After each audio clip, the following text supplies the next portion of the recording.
El error de origen se mantiene y se agrava. Así ¿no? es. Y eso sin lugar a dudas. Sí. ¿no? Por otro lado, yo creo, ¿no? Que el presidente es evidente que ha necesitado de la colaboración de su esposa para una serie de aspectos. El presidente tiene primero una formación bajo la tutela de un padre y una madre muy ideologizados, luego pasa a la Escuela Militar de Chorrillos, ¿no? Que siguen teniendo, digamos, cierto tipo de filosofía sobre el rol de los militares en el país, para pasar luego a ser un admirador de Chávez. ¿Cómo es que se produce esta gran transformación del presidente del año 2005 a alguien que jura, ¿no?, por la hoja de ruta y que básicamente la cumple, ¿no? Y se nota la mano de su esposa, ¿no?, que lo ayuda en ese proceso. Pero, habiendo transcurrido ya más de la mitad del gobierno, ¿qué opciones tiene hoy día el presidente? ¿Retroceder? Yo no creo. Creo que lo único que le queda es tratar de hacer lo mejor posible.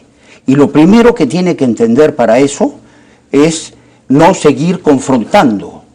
Y lo segundo, agarrar 3, 4 o 5 proyectos muy importantes y asegurarse de que salgan antes del 2016. ¿No? Eso es lo que yo le recomendaría. Y mientras ella ayude en ese rol, pues bienvenida. No creo que haya ningún riesgo con que sea candidata de 2016 y probablemente nunca.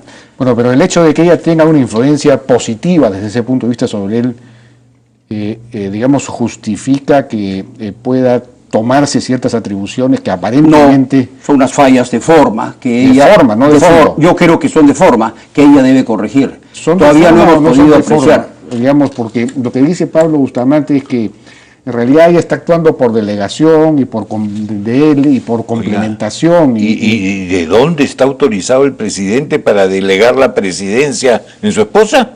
¿Dónde está esa norma? ¿En qué constitución está? Que me no lo ha diga. delegado la presidencia porque ella no ha firmado ningún decreto. Solo le ha dicho qué cosa han acordado juntos establecer. Pero juntos han dicho que no va lo del sueldo mínimo y le ha dicho, por favor, tú lo comunicas mejor que yo. Eso no es lo tendría que yo me por qué comunicarlo, porque el que es el vocero del gobierno después del presidente es el primer ministro. Lo dice expresamente la Constitución. Y cuando una pareja transgrede la norma constitucional, está yendo contra la institucionalidad, y eso realmente va dejando huella, va generando desconfianza y puede inclusive intervenir negativamente en las inversiones, ¿no? Quizá debió decir, mi esposo me ha encargado de decir qué. Claro, esa sería la forma, ¿no? Pudiera esa sería la forma correcta. Así, pese a que el que debía anunciar, en todo caso, si no lo hace el presidente, es el primer ministro, ¿no? Es el presidente del gabinete. Lo dice, pero clarísimamente, la Constitución del Estado. Ahora, me han sacado una nueva tesis, por ahí he escuchado, creo que el presidente del Congreso, oigan, el gabinete ha venido para exponer su plan y para que se lo aprueben. No tiene nada que ver con los ministros. Oye, yo me puedo conseguir una tesis maravillosa universitaria de un doctorado, me la llevo, la leo. Oye, pero el que la ha leído es un carpintero. Pero no es el caso. La presentación de Cornejo ha sido muy buena. Pero déjame terminar. Sin ninguna duda. Pero a lo que voy es que no ve el Congreso solamente el plan. Tiene que ver también quiénes son los ejecutores. En consecuencia, si fuera simplemente el plan, lo mando por correo, lo mando por courier o con un motociclista de Palacio, que lo lea cualquiera y lo que se apruebe es el plan. No, se aprueba todo, el plan y quiénes son sus ejecutores. Que los ejecutores, la mayoría de ellos en este gabinete, yo creo que este es el mejor gabinete de los que han habido, no tengo dudas, pero no pueden dejarse avasallar, porque eso es malo para la institucionalidad democrática, ¿no? Yo quisiera agregar algo, ¿no? Incluso han habido editoriales diciendo que la opinión pública va en un sentido y que por lo tanto hay que seguirla. Yo siempre entendí que el líder va delante de la manada y no detrás de la manada. Y creo que las encuestas se han hecho mal. Por ejemplo, la de Ipsos, la última, le da 3 opciones, ¿no?, al encuestado. ¿no? Si se mete mucho, si se mete así, no le da otras opciones. No le da opciones de una participación positiva a Nadine en esas preguntas. Creo que las encuestas están de alguna manera empobrecidas y el líder tiene que ir delante de la manada, nunca detrás. Pero la caída de la aprobación, yo creo que eso es se una debe, caída abismal. Sí, pero eso de se la aprobación debe, de ella. no sabemos bien a qué se debe, porque cuando se hacen en otras encuestas las preguntas a los peruanos de qué es lo que está faltando, hay un reclamo brutal sobre seguridad, ¿no? Brutal. ¿No? Ya no hay los reclamos tradicionales antiguos. No hay ningún reclamo en las encuestas sobre la intervención de la esposa del presidente. Yo creo que ella fue demasiado responsable y poco política en el sentido de que esta invasión, digamos, esta atribución que se tomó, se la tomó en el tema del salario mínimo, que es muy impopular decir, oiga, no va a haber aumento del salario mínimo. Entonces, es por ese lado que es la caída de la popularidad, creo yo. O por la subida del sueldo de los ministros. Al mismo tiempo, las dos cosas combinadas eran... Todo sumado.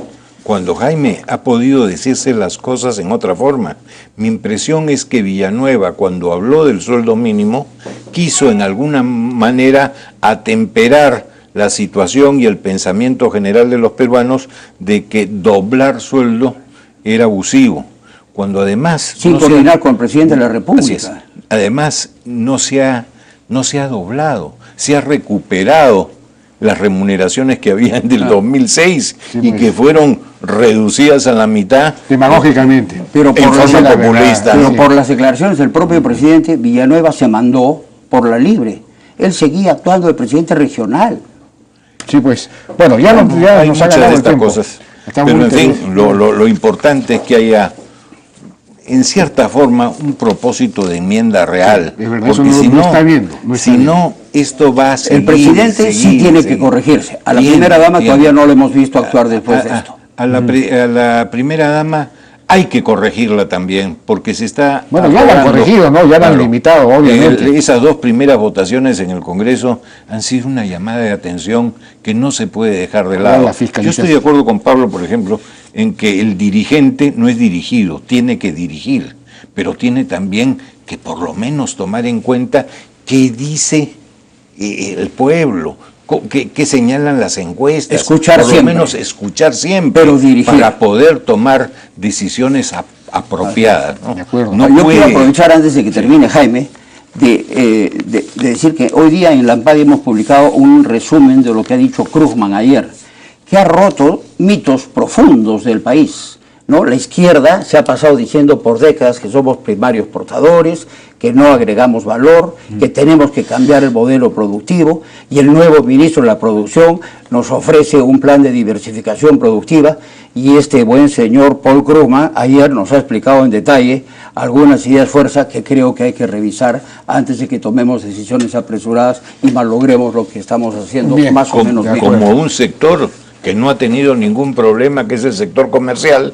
y hoy día desde el interior quieren que las promociones comerciales tengan el mismo tratamiento que los sorteos. Inaudito. Es de locura, pues, de locura. Cuando todo el mundo está reclamando lo que tú has señalado en antes, de regular, acá quieren regular más. Sí, pues. Y en el tema ambiental es de locos. No hay autoridad que no se meta en el tema ambiental. No, eso es una cosa ya. Pero es de locura esto. De locura total. Eso hay que desregularlo totalmente. La gran liberación de estas leyes ambientales. Muchísimas gracias a Pablo Bustamante y Antero por su participación. Gracias a ti por la invitación, Jaime, y gusto ver a Antero después de un buen tiempo.